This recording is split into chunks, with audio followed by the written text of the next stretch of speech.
Good morning mga kalodi. Tayo ngayon ay magpapalit ng differential oil ng ating sasakyan. Iko-condition na natin para sa aming pag out of town next week. So, yan, samahan nyo ako kung paano mag-change oil ng differential oil ng Fortuner. At yan, matagal-tagal na rin nating hindi nagagawa yung pagmimekaniko sa light vehicle ngayon. Ituturo ko sa inyo kung paano mag-change oil nito. Basic lang to, simple lang to, kaya nyo gawin to. Pag mayroon kayong mga sasakyan, kaya nyo gawin to. Kahit wala kayong mga panglagay ng oil. So, ito, gagamitan natin ng technique. Ito. Ayan, abang-abang lang. Ayan mga kaludi, kumuha lang ako ng bote. Ito yung ating improvise para malagyan natin yung differential. Ang gagawin nyo lang, bubutasan nyo lang to. At basic lang naman to. Yan. Pag nabutasan nyo na to, titingnan natin kung may papasok na natin to. Ito na siya. Yan.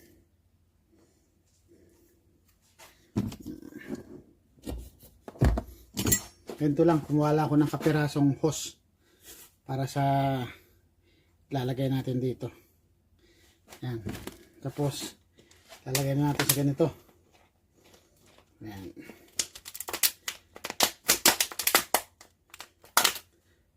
Yan. Tapos kukuha lang tayo ng tip para matipan natin. Ito na mga kaludi.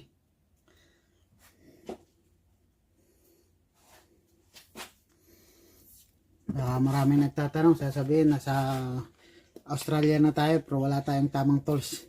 Hindi na natin kailangan mga kaludi yung mga tools na sa mga ano. I-apply natin kung ano yung ating natutunan. Yung mga basic na kahit nasa bundok ka o nasa mga kung saang lugar ka, makakagawa ka ng paraan. Hindi ko muna dito tayo, kompleto ng mga tools dito sa Australia. Kami man sa mine, minsan kapos kami ng tools. Nagawa na lang namin ng paraan yan. As long as safe yung trabaho mo, ayos na yan. Ayan mga idol. Ayan.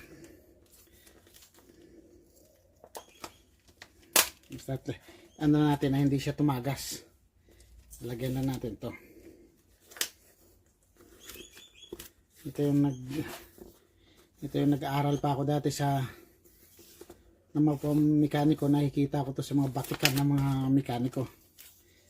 Ngayon natutunan natin to sa kung paano i-handling yung mga ganitong sitwasyon na wala tayong sariling tools. Ayan mga kaludi. Tapos bubutasan natin to sa taas. Dito natin ilalagay yung langis.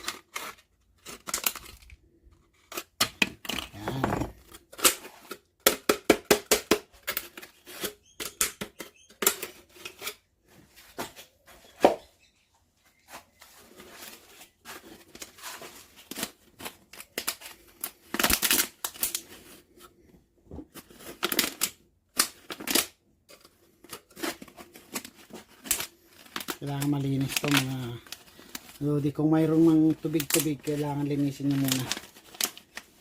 Yan, para hindi siya magkukontaminated yung bagong oil natin na ilalagay. Yan. So ayan mga kalodi, tinanggalan ko na siya rito ng ng takip. Ayan. At ito ngayon ang ilalagay na natin doon sa may differential natin sa may lagayan ng langis, at dito natin ay bubuhos yung ating oil. Ayan, ito mga kalodi sa ilalim. Ayan mga kalodi, tinanggal ko na nga pala yung plug nya. Ito yung sa baba, saka ito. Ayan, ito yung may magnet sa ilalim to mga kalodi dito, at ito sa itaas, nakaganyan siya. Kasi itong magnet na to, ito yung magkakatch ng mga metal sa loob kung mayroong madamage yung ating differential. So, ayan, malinis siya. So, So ibig sabihin wala siyang dumi, wala siyang metal na nadidetect sa loob. So mga kalodi, pag oras na chinik nyo tong differential nyo at wala pang malinis pa yung langis, so kasi due date na siya, so kailangan talaga palitan. Required talaga yan ng preventive maintenance pag nasa due date na yung langis, kasi may mga expiration din yan. Kasi pag lumampas yan, nagkakaroon ng contaminated yung langis natin, kaya masisira yung mga component natin sa loob ng ating differential pag oras na hindi siya ma-update yung kanyang maintenance. So ayan, pinapatulo ko lang mga idol langis.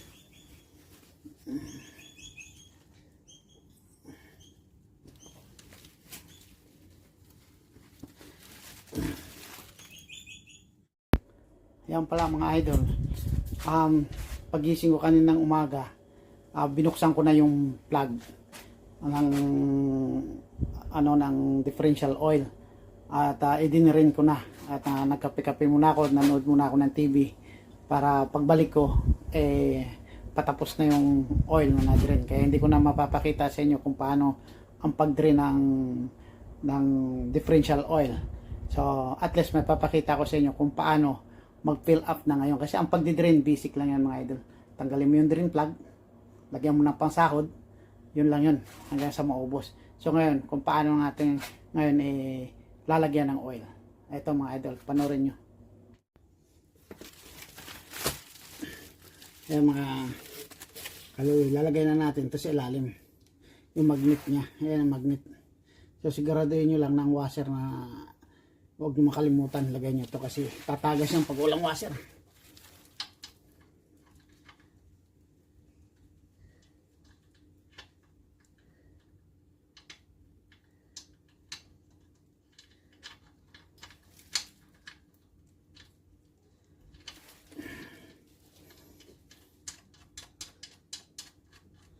Yan.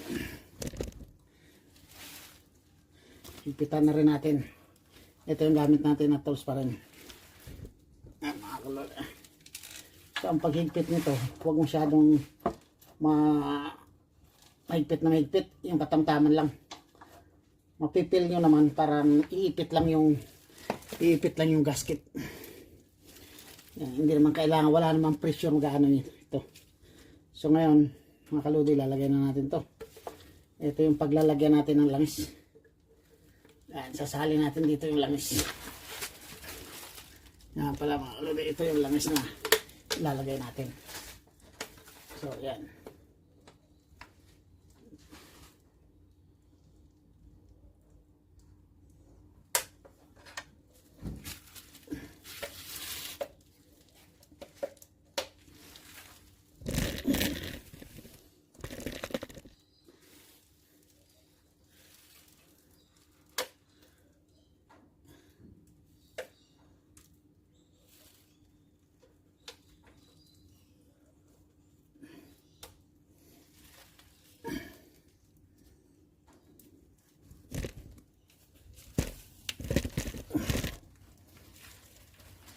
Ayan mga kaloli.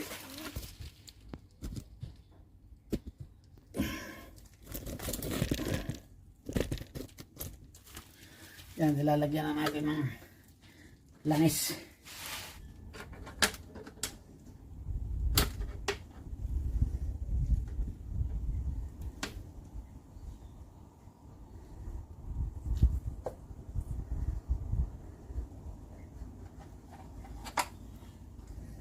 Yan lang mga kaludi.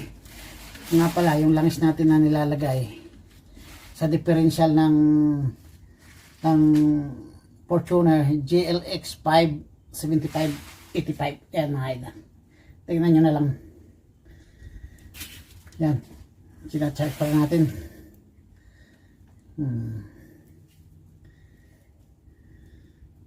Hanggang sa mapuno lang yan mga kaludi.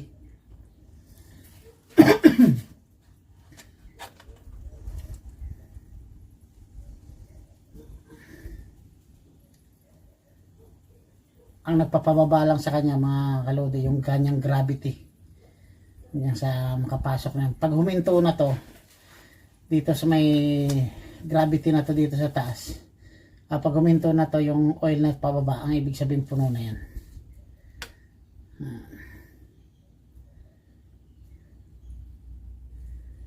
Ayan, tuloy-tuloy pa rin ang paglalagay natin mga lodi.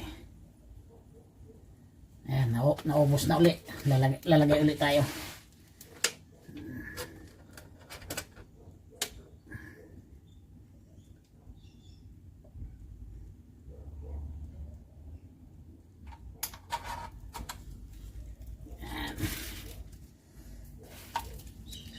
Ganun lang mga kaludi, mag change oil ng differential. At kung wala kang sariling pambomba rito, supposed to be mayroon talaga itong sariling pambomba rito.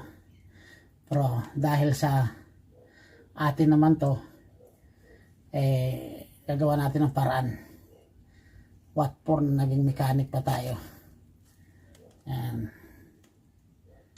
Matagal-tagal na rin ako hindi nakahawak ng light kasi puro heavy na yung mga nagagawa ko ngayon sa loob ng mahigit na 7 years sa mine.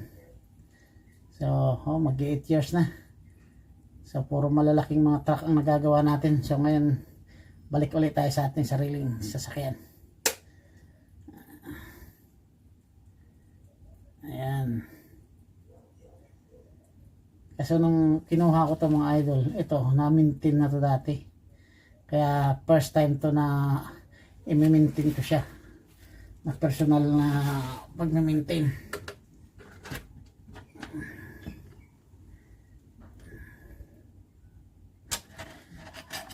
Kasi nung kinuha ko to, naka-full ano na ito eh.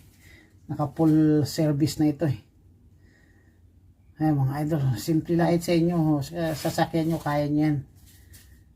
Tatanggalin nyo lang tong drain plug dito, tanggalin nyo dito, pasayaan nyo lang na maubos siya, saka nyo ngayon ibabalik, tsaka lalagyan nyo na siya ngayon ng oil para sa pampalit dun sa luma. Huwag kayo matakot mga idol sa mga sasakyan nyo pag minimaintain nyo. Nakakasiguro kayo na talagang pinalitan nyo ang oil. Ayan. Malapit na mga idol. So, wala pa siya, hindi pa siya. Malalaman mo yan. Hihinto naman ang plug, ang tulo na yan dito.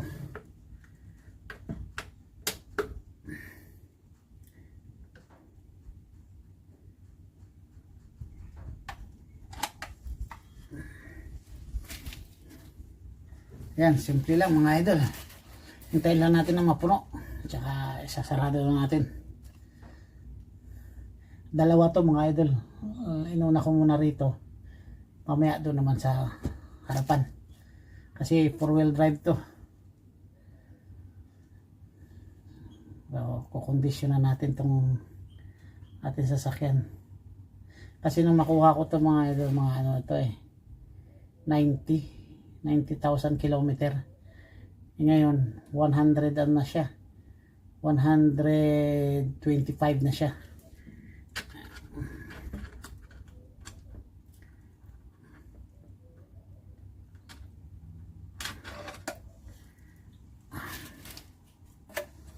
Ayan.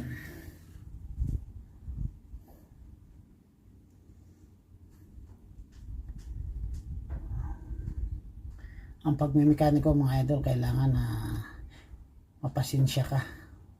So tiyaga lang, sipag, dahil diyan matutupad ang mga pangarap nyo. Kailangan mga idol, pag ikaw ay mekaniko, madiskarte ka. Kasi pag wala kang diskarte, hindi mo magagawa ang mga bagay na ano, kasi dito sa pagmimekaniko maraming mga mahihirap na component tanggalin, masisikip, matitigas yung mga tornilyo. So nandyan ay mapuputulan ka, kailangan lagi kang pasensyoso sa ganitong trabaho.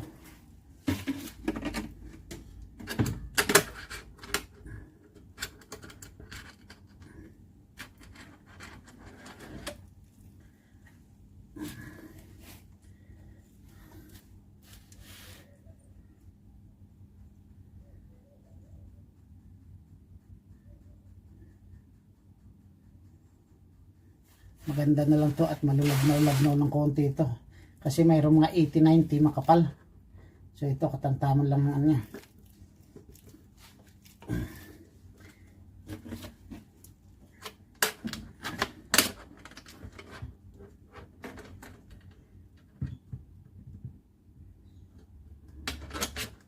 So ayan mga idol, paubos na yung isang galon natin.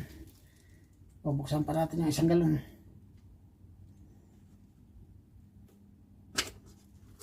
Wala pa, hindi pa napupuno.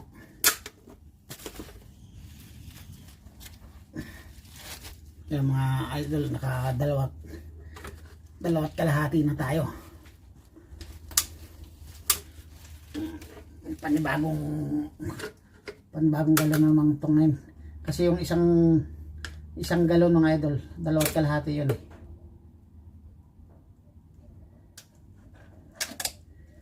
Yan.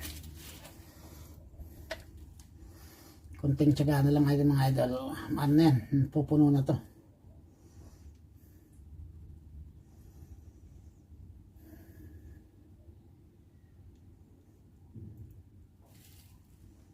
Ito yung mga sinasabing mga veterans mo, mga idol, pag sa pamamekaniko. Hindi mo kailangan yung mga magagarang na mga tuling. Ito ang tinatawag na boss mechanic. Baga, sa bundok ka. So, magagawa mo yan kahit wala kang mga tools, mga tooling. So, as long na magagawa mo ng paraan, ikaw na mekaniko ka, gawa mo ng paraan. Ang inaano mo doon, maka-save ka ng money at quality yung trabaho mo.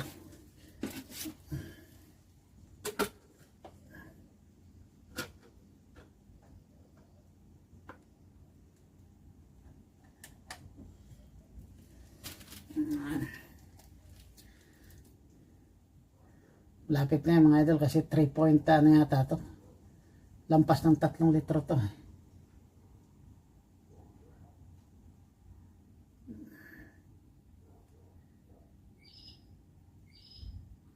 Lapit na mapuno.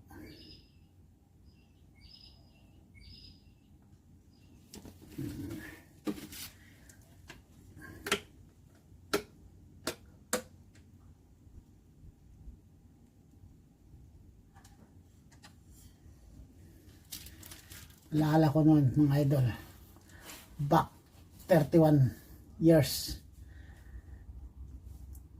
pag napapanood ko yung mga kasama ko nung araw nung nagsa-sideline kami ako nung araw mga idol, nagsasama na ako sa OGT pa lang ako, nagsasama na ako sa mag-sideline ng mga kasamahan ko eh. Ganito lang ang mga ginagawa noon nila, kaya hanggang ngayon na-adapt ko pag wala kang mga tools. Ganito lang ang mga paraan.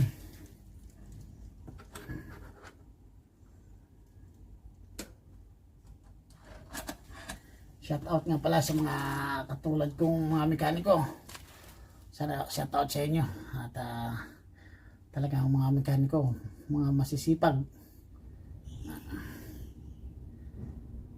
Shout out sa inyo mga katulad kong mekaniko.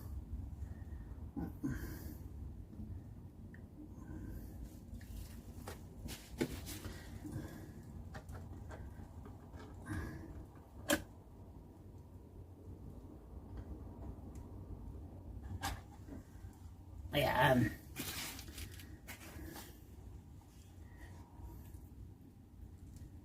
Lapit na mga kaludi. Baka may mag-comment sa inyo dyan, sasabihin nyo malalagyan ng dumi rito. Nilinis ko na to mga idol dito sa taas, kaya saka pag naglagay ako, tapos tinatakpan ko ng kamay ko para kung may mga maliliit man, hindi papasok siya rito. Paraan lang yan mga idol. Ayan, halos puno na. Mapupuno na siya kasi mabagal lang yung baba niya. Ayan.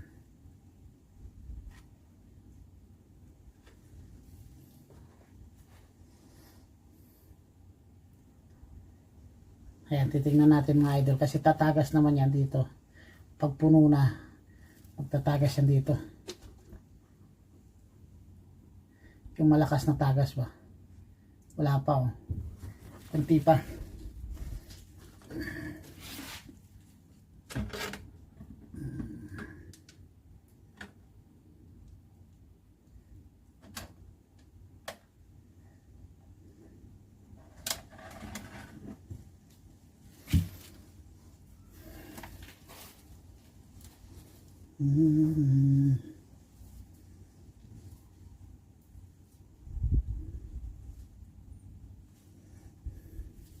Kasi ang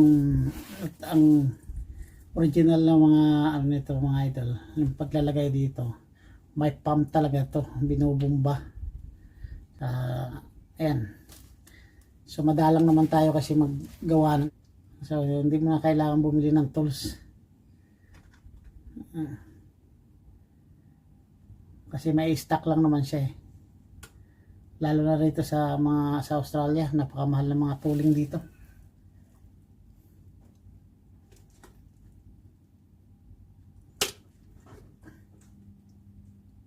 Yan ang mga idol, malapit na. Mapupuno na siya. So isagad lang natin.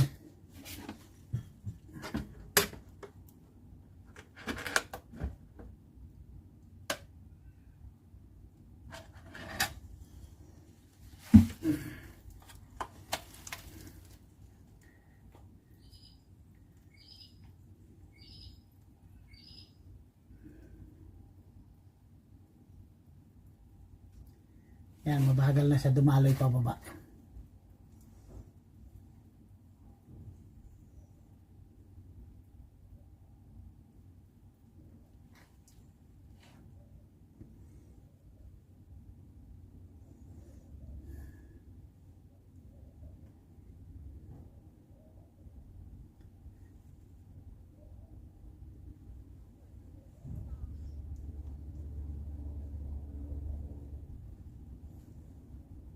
Makikita nyo ito mga idol dito. Pag mabaho siya, tinam halos level na siya. Nagli-level na siya sa butas. Ang ibig sabihin yan, puno na. Ayan na. Itinaas ko siya saka sa bababa. So mga ganito mga idol, ayan na, bumabalik na siya.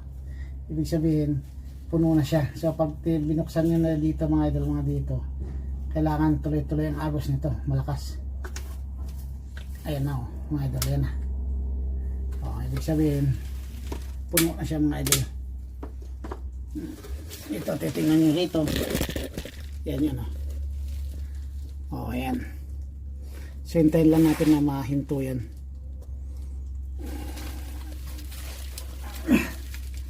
Yan siya. Balik na rin natin para malinaw Ayun, yan, tuloy-tuloy ang agos niya.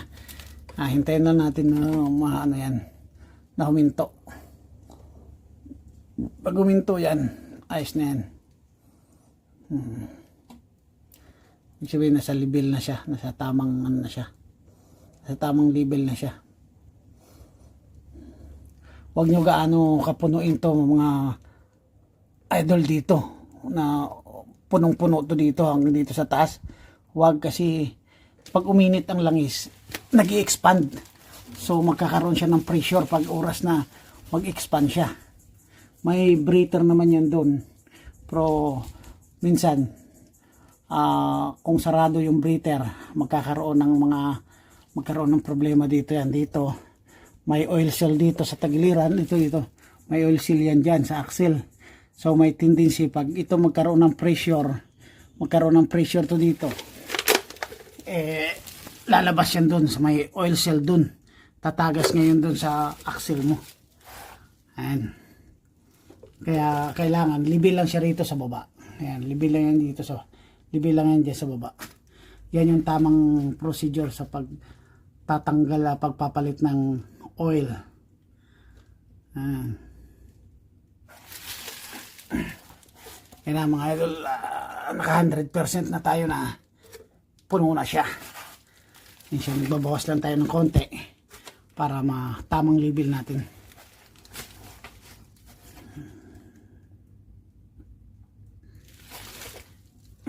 Tapos ito naman yung sa itaas. Mapapansin nyo mga kaludi, walang ano yan, walang magnet.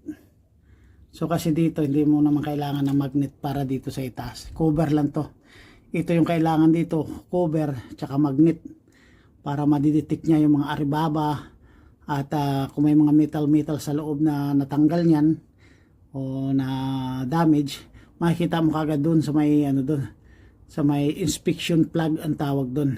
Drain plug siya, pre-inspection plug din siya kasi mayroon siyang ano rito sa loob, mayroon siyang magnet.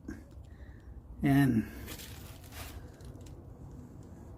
Ayan mga kaludi, okay na yan.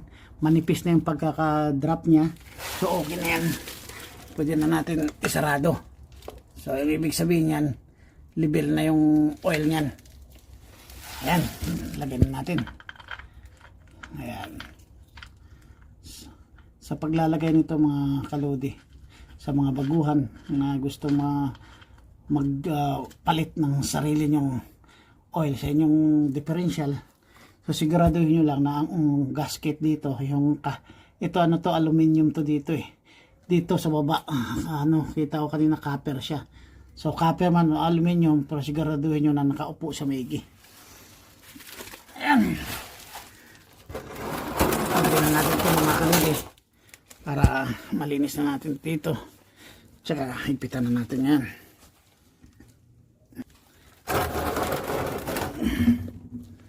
Yan siya. Higpitan na natin. Ang paghigpit nito gaya na sinasabi ko mga kaludi, ang paghigpit nito huwag masyadong mahigpit na mahigpit, katamtaman lang para maipit lang yung gasket. Kasi pag hinigpitan mo na malakas siya mga kaludi, may tendency baka masira yung thread.